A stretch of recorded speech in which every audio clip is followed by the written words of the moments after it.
open hit. There's a late in the block. OMG, Alas Pilipinas, powerhouse agad ang makakatapat. Thailand, kinakabahan sa Alas Pilipinas dahil lumakas. Alyssa Solomon, handa nang ipakita ang galing niya.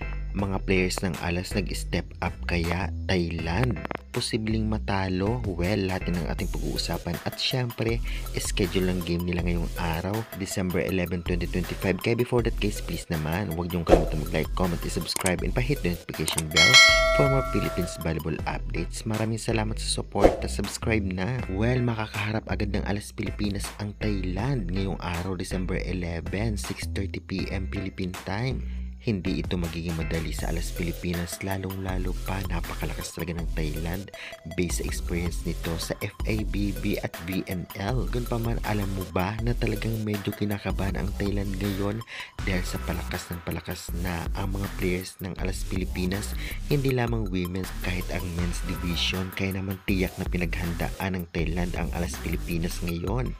Lalong-lalo pa si Alyssa Solomon, nakakagaling lamang at maganda ang performance na pinapakita bilang import sa Japan. Mga kalaban din ng Alas ang dating import ng Creamline na si Kaupin. Kaya kahit may ilang players ng Thailand na mga dati hindi first six na ginagamit, ngunit malalakas pa rin, kaya dapat paghandaan ito ng Alas Pilipinas. Okay naman ang lineup ngayon, may Angel Canino, Bella Belen, Ea Laure, Gandler, Nitura at syempre samahan ni Alyssa Solomon. Ngunit medyo kulang sa middle dahil Madayag, Palomata ang dalawa na tiyak first choice na gagamitin sa first six, ngunit may Provido na malakas din. Tatlo rin ang setter, may Gia, may Mars Alba at Coronel, at dalawang magaling na libero, makandili katindig na veterans at Hasareno na unstoppable. Kaya naman kahit sinong ipasok, kailangan magtrabaho para maipanalo ang larong ito.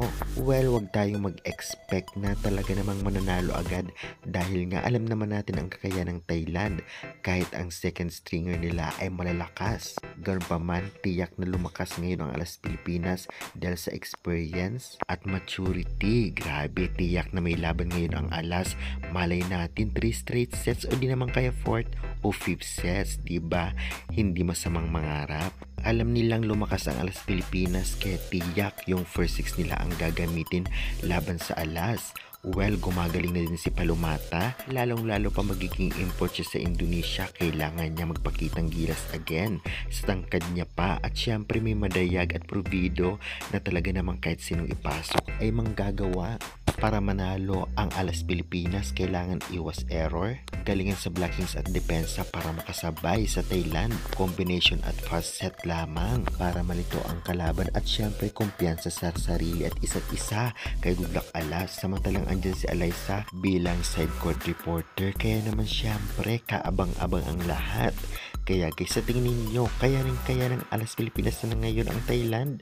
Pa-comment kayo and pa-subscribe na lang for more volleyball updates.